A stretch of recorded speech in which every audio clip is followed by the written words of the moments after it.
E o Palmeiras venceu o Fortaleza por 3-0 e já deixou bem encaminhada a sua classificação para a próxima fase da Copa do Brasil. Lembrando que o segundo jogo é na próxima quarta-feira, mas o Verdão, com o resultado de 3-0, vai bem tranquilo para esta segunda partida. E qual foi a avaliação do técnico Abel Ferreira na sua coletiva sobre este jogo? Fique então com a coletiva do técnico Abel Ferreira, mas não se esqueça de se inscrever no nosso canal e curtir o nosso trabalho.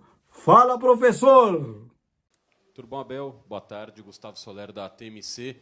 Queria que você comentasse não só a vitória de hoje, né, esse 3-0 para cima do Fortaleza, mas também a alteração que você foi obrigado a fazer na defesa, né, por causa da lesão do Gustavo Gomes. O Murilo estava jogando mais pelo lado direito da zaga e agora você trouxe ele por dentro e o Emiliano jogando pelo lado direito. O que muda nessa saída do Gomes para a entrada do Emiliano jogando um pouco mais pelo lado e centralizando o Murilo nessa linha de três? Olha, tentar explicar um bocadinho. Vocês lembram-se do ano passado quando nós tivemos que virar aqui um jogo de 3-0? De 3-0 contra. Eu joguei com 3 zagueiros.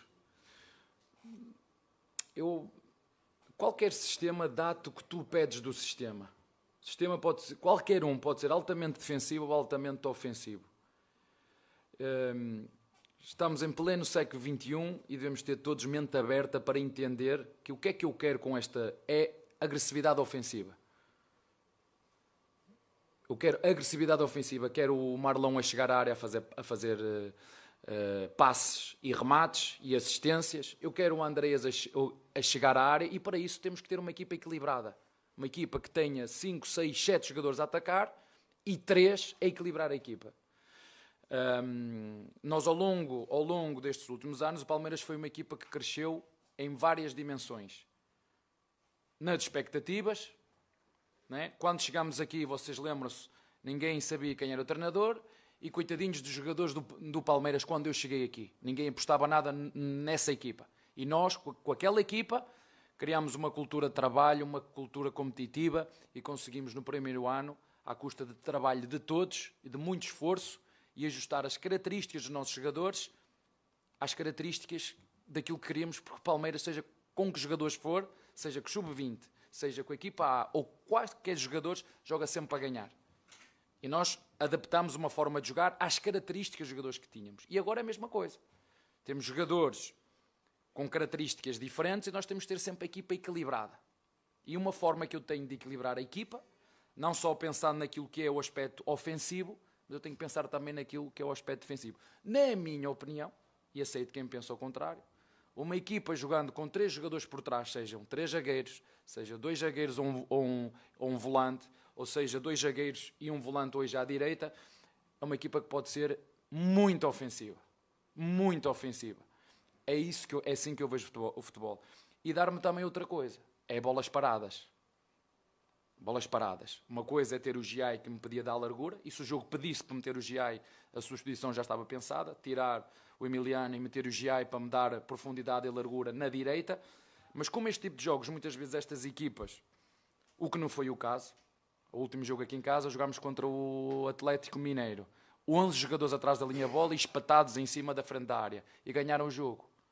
O Fortaleza não fez isso. O Fortaleza veio aqui, pressionou-nos logo à saída e criou-nos muita dificuldade na primeira parte. É outra abordagem de jogo. E, portanto, quando estás a jogar num jogo que é mata-mata, tens que pensar em tudo.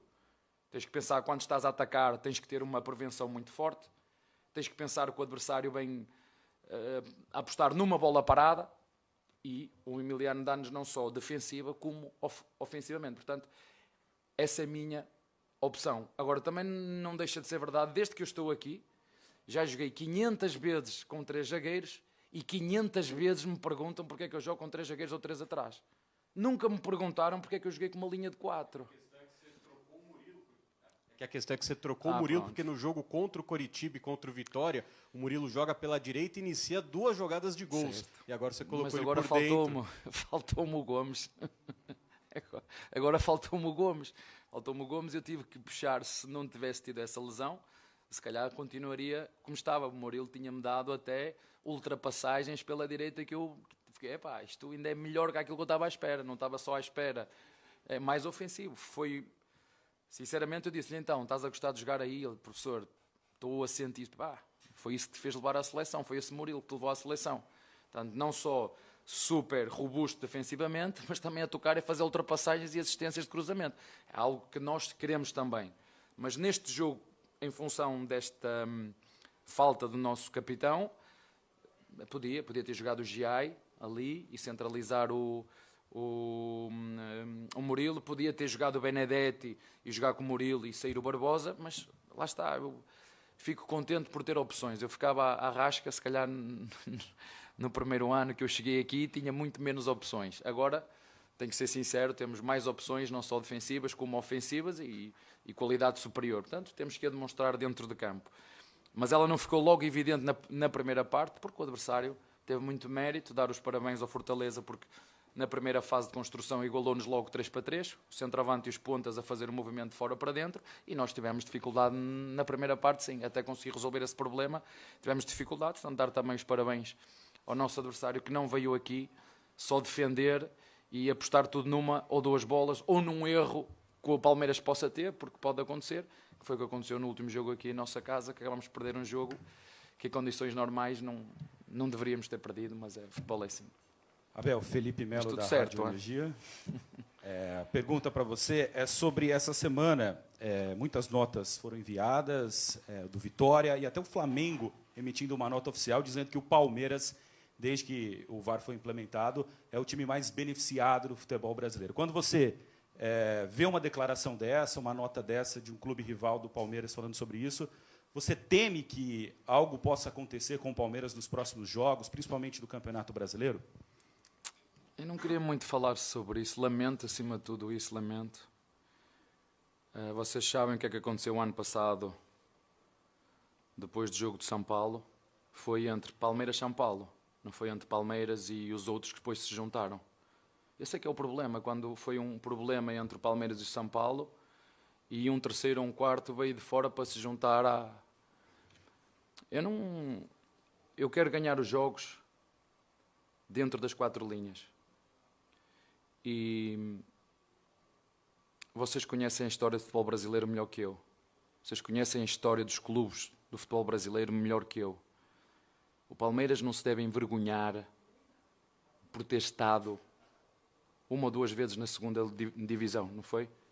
Mas desceu porque não foi competente o suficiente, mas esteve lá com orgulho e com honra. Não se passou nada para eles não descerem de divisão. Foi porque o adversário foi melhor e o Palmeiras não conseguiu. Foi com orgulho e com dor e com sofrimento que foi para a segunda divisão e que subiu. Não foi preciso fazer nada. É assim que funciona. Portanto, e já estou a falar mais que aquilo que devia. A minha função é treinar e fazer que a minha equipa ganhe jogos dentro de campo. Umas vezes vamos ganhar, outras vezes vamos perder. Mas acho que temos todos memória curta. Temos todos muito memória curta. A final da Libertadores foi o ano passado. E há um asterisco que ninguém vai apagar. Enquanto eu for treinador de Palmeiras, vou falar nele sempre que vocês me fizerem essas perguntas. Esse asterisco, ninguém o vai apagar. E já disse ao senhor árbitro o que eu pensava sobre isso. Ao árbitro, porque já o defrontei. Porque no final da partida fui-lhe perguntar porque é que nem ele nem o VAR viram o que toda a gente viu. Portanto, não vou falar absolutamente mais nada. Vivemos num mundo de homens e quando nós vivemos num mundo de homens sabemos que há defeitos e virtudes que todos nós temos. Eu tenho muitos defeitos, tenho algumas virtudes, mas tenho o Palmeiras, tenho o Corinthians, tenho o São Paulo, tenho o Flamengo. Vivemos no mundo dos homens. Se quisermos gente direitinha, vamos todos ao Vaticano e trocamos. A malta do Vaticano para que fique tudo direitinho, sem problemas nenhum. A gente troca. Vem buscar, se queremos pessoas direitas. Nós vivemos no mundo dos humanos. E como mundo dos humanos que vivemos, vai haver erros, vai haver acertos.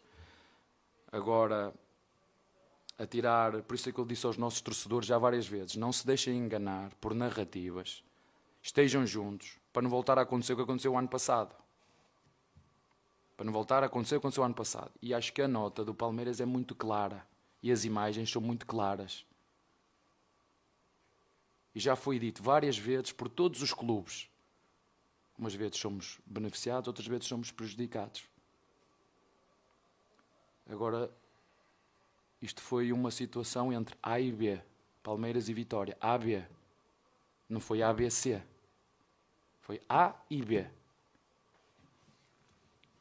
Abel, aqui Bruno Melhose, Rádio Bandeirantes. Me desculpe insistir no tema, mas só porque você pontuou o que aconteceu no ano passado, aquele episódio mudou a forma com que você planeja encarar esse tipo de repercussão em 2026? O que aconteceu no ano passado ensinou alguma coisa para o Abel da forma de gerir? Não, está a falar dos 7 jogos que eu apanhei de castigo? Não, do que aconteceu no jogo contra o São Paulo, a repercussão e a sequência do ano. É que eu não tenho memória curta. Pensei que estavas a falar dos 7 jogos. 7 jogos. Por duplo amarelo. 7 jogos. Eu vi muito bem as pessoas que me julgaram. Eu vi muito bem quem foi as pessoas que me julgaram. Eles e elas. Eu vi. Eu daí não espero nada. Espero nada. Está bem? Abel, Lucas Belotti da Rádio Band News FM. Queria voltar ao jogo. Você já falou que o Palmeiras teve muita dificuldade no primeiro tempo com a pressão do Fortaleza.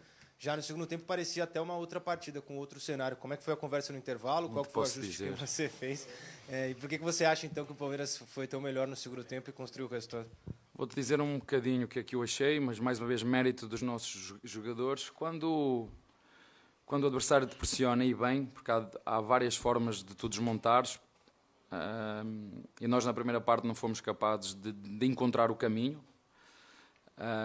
É ajudas, precisas de ajudas. Não é? Se te estão a pressionar com 3 contra 3, tu precisas de mais uma ajuda. Matemática, 3 mais 1, 4. Se a pressionarem com 4 mais 1, 5. É mais ajudas. Foi a única coisa que eu os corrigi ao intervalo. E depois também não posso não deixar de dizer, na primeira parte eu falo muito de fazer bem o arroz com feijão, fazer bem as coisas simples. Eu acho que nós falhamos muitos passes simples, não é? Passes precisos, simples, e isso tira-nos às vezes um bocadinho de confiança. E as nossas jogadas não são tão fluídas. Eu disse-lhes 2 coisas, para ficares a entender, mais ou menos. Primeiro, precisamos de ajudas mais próximo, e segundo, não é preciso correr muito, é preciso correr bem.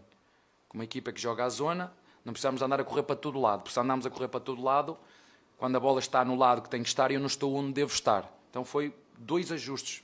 Primeiro, aproximar com ajudas, e no ataque à área, estarmos nos sítios que eles sabem que têm que estar. Foi a única coisa que lhes disse, e pronto, e o resultado depois acabou por se abrir. Mesmo na primeira parte tivemos uma do Alá, estou-me a lembrar, dentro, e nós sabemos que este tipo de jogos, quando nós conseguimos abrir, fica mais fácil, mas volto aqui a referir, dar mérito à forma como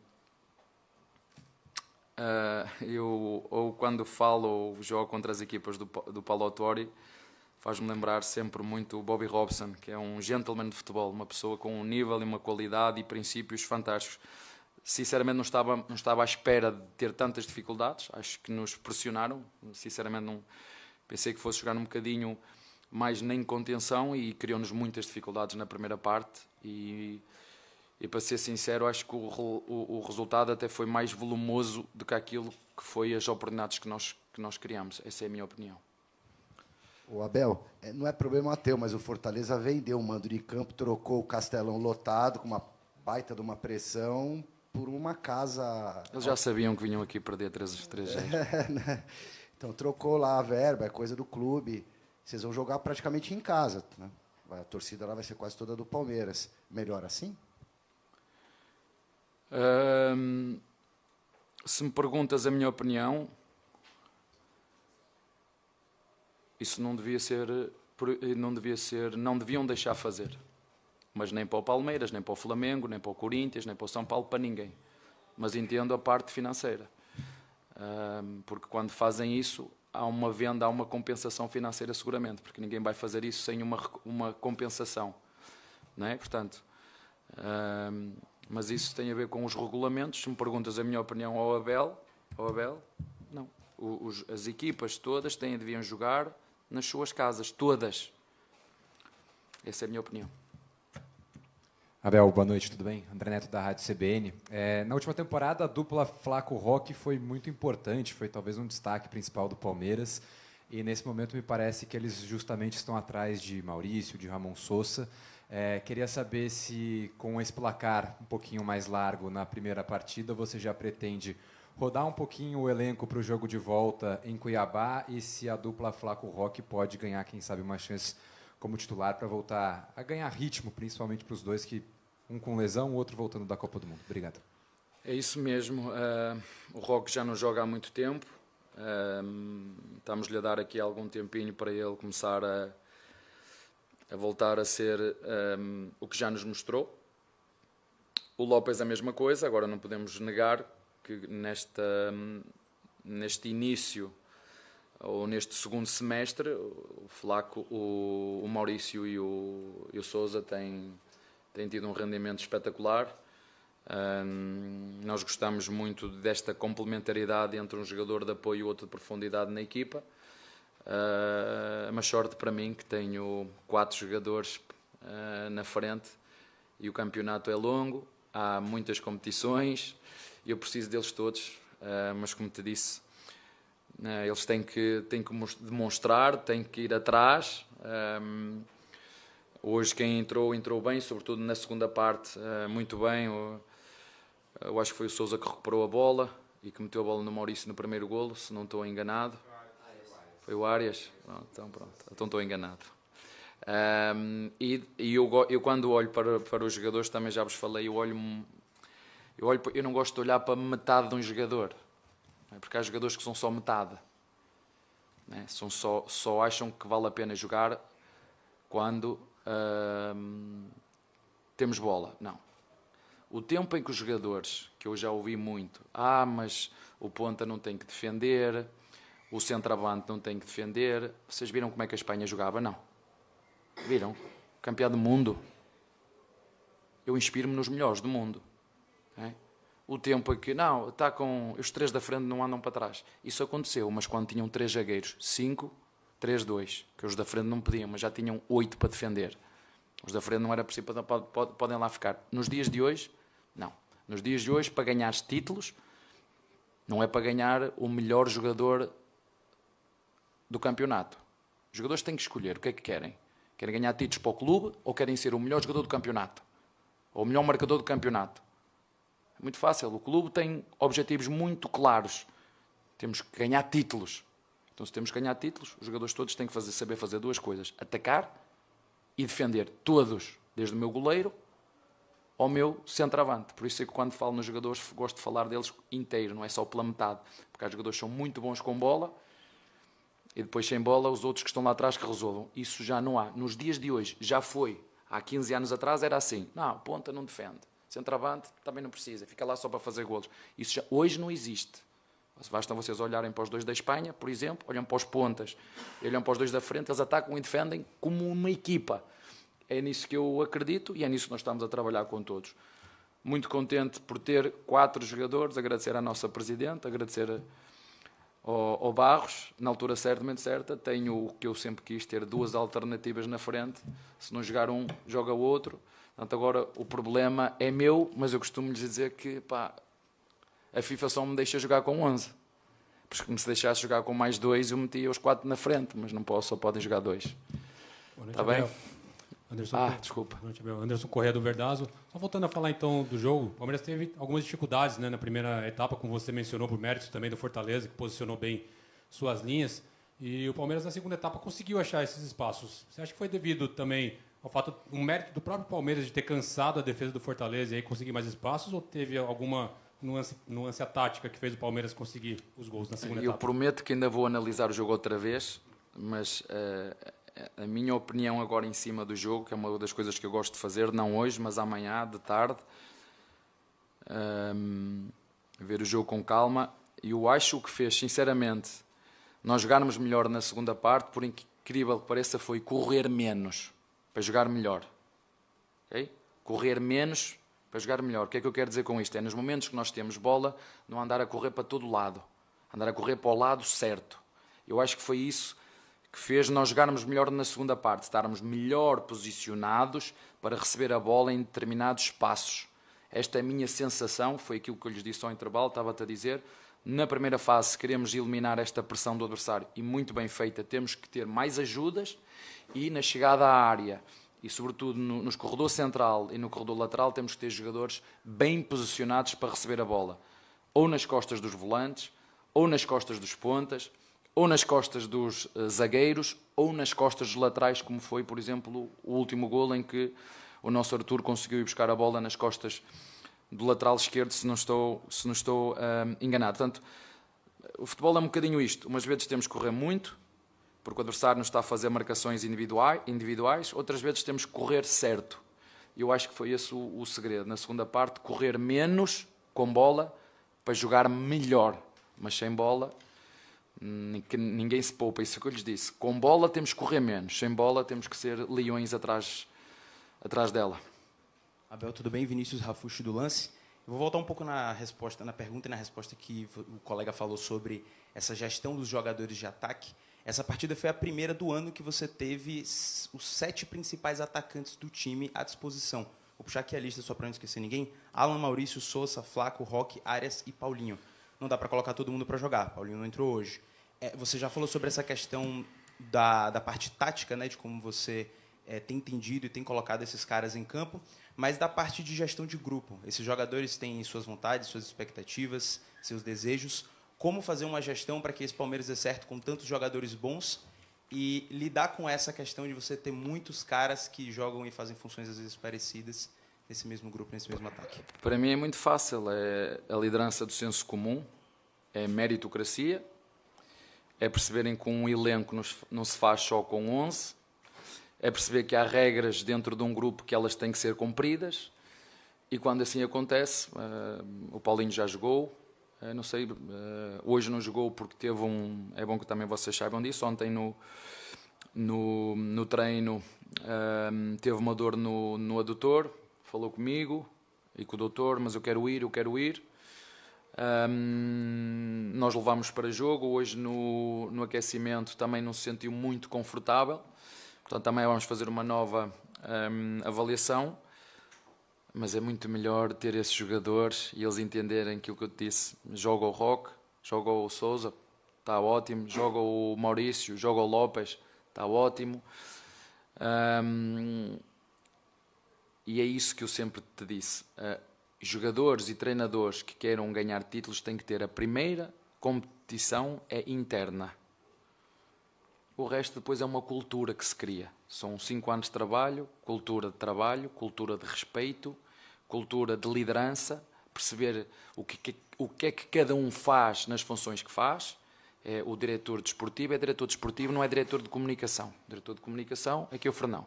Diretor desportivo, ou neste caso o nosso é o Barros, aqui vocês chamam-lhe outro nome. Sim. Não, mas não é de outro nome, eu chamo-lhe diretor desportivo, mas é mais que chamam outro, é executivo de futebol, ok? Cada um na sua função. O treinador treina, o diretor de comunicação faz o seu papel, a nossa presidente faz o que tem que fazer. E os jogadores sabem que somos 30 jogadores e que só podem jogar 11. E que recebem todos o salário ao dia certo, está lá, não falha um dia, um dia, nem nudo, desde que eu estou no Palmeiras não falha um dia. Então os jogadores só têm que fazer uma coisa, só têm que se preocupar uma coisa, é estar preparados e prontos para servir o Palmeiras. É a única coisa que eles têm que estar preocupados. Hoje são uns, amanhã são outros. Quando os jogadores respeitam isso, eles estão connosco. Quando não respeitam isso, certo? Oi, Abel, Guilherme do GE. Eu queria falar sobre o Arias, né? Que ele começou no Palmeiras, teve um período de adaptação nesses primeiros 6 meses e agora nesse esquema com 3 zagueiros ele está com mais cara de motorzinho do time, né? Você vê ele indo para a esquerda, indo para a direita, onde realmente a bola está. Queria que você explicasse essa nova função dele aí e como que ele pode ajudar o Palmeiras no segundo semestre. Obrigado. É isso mesmo. Eu acho que a estrutura de equilíbrio com 3 ou com 2 mais 1 dá-te mais liberdade para os nossos pontas poderem andar por dentro, poderem andar por fora, muitas vezes ser um terceiro volante. Foi um bocadinho que aconteceu, se quiseres, as ajudas mais próximas a ele poder vir por dentro e poder ser mais um terceiro elemento, ou um quarto elemento, ou se o Maurício baixar um quinto elemento, poder ter ali 2 inicialmente, mas ter mais 3 que podem aproximar, falta do próprio Arias, que pode vir por dentro, o próprio Maurício, que pode aproximar por dentro, e o Alá, quando ele entender que o tem que fazer. Claro que se jogarmos com o Giai é uma coisa, se jogarmos com o Emiliano é outra, mas Danes, ele tem uma coisa que eu disse na última conferência, ele é um jogador que tem bola, é um jogador que gosta de ter bola, é um jogador que dá boas linhas de passe, é um jogador que tem drible, é um jogador que gosta de jogar entre linhas, e depois tem outra coisa, ele se jogar mais dentro, consegue dar-nos aquilo que tu viste hoje, que é uma chegada à área mais rápida, não é? Se é muito aberto, depois vai ter que fazer uma distância maior para poder chegar ao golo. Portanto, é um bocadinho o que eu já disse várias vezes, e vou voltar a repetir. Diz-me os jogadores que eu tenho e eu vou-te dizer como é que eu jogo. Claro que eu também os começo a conhecer melhor, cada vez que o jogador chega, neste caso o Arias, começo a perceber melhor e perceber até aonde é que podemos tirar a maior capacidade dos próprios jogadores. É verdade, às vezes os treinadores são humanos, não é? Às vezes demoram um bocadinho, são mais lerdos, demoram um bocadinho a entender, mas vão ganhar e perder na mesma. Mas eu acho que é essa a vantagem que nos dá, poder dar mais liberdade, poder jogar mais fechado, mais aberto, e como tu disseste bem, tem-nos dado essa superioridade por dentro e também chegada à área, e mais do que tudo é dar-nos rendimento, porque vocês conhecem tão bem como eu, sabem aquelas laranjas que a gente vai ao supermercado, elas estão tão bonitas, e a gente depois vai abrir e pá, não tem sumo nenhum. Eu gosto mais daquelas que a gente olha, parece que não... Então, parece meias sujas, toda a pele toda enrugada, mas chegas a casa, aquilo dá sumo. Pronto, e eu quero o jogador assim, é um jogador que dê sumo. O que é sumo? Não é cabritos, nem cuecas, nem dribles. Eu quero rendimento. Sumo é assistências, é golos, é defesas, é eficácia num contra um defensivo. E é verdade que ele chegou aqui com uma casca muito bonitinha, né? Estava toda a gente à espera nisso que desse muito sumo. Fomos lá metê-la no meio da lama, anda lá, vê se pronto. E felizmente para nós e para o torcedor. E obrigado por terem vindo, por ter apoiado. Acho que o nosso torcedor está a desfrutar da nossa forma de jogar. É a arte de jogar futebol com um talento e com muito esforço e com muito espírito competitivo e entre ajuda e de forma coletiva. Os meus jogadores também estão a desfrutar. Agora é perceber que temos que manter isto, mesmo que aconteçam jogos como aconteceu contra o Atlético Mineiro, que na minha opinião fizemos um jogo positivo, mas não levamos ponto nenhum. Está bem? Obrigado pela pergunta. Boa noite. Palmeiras!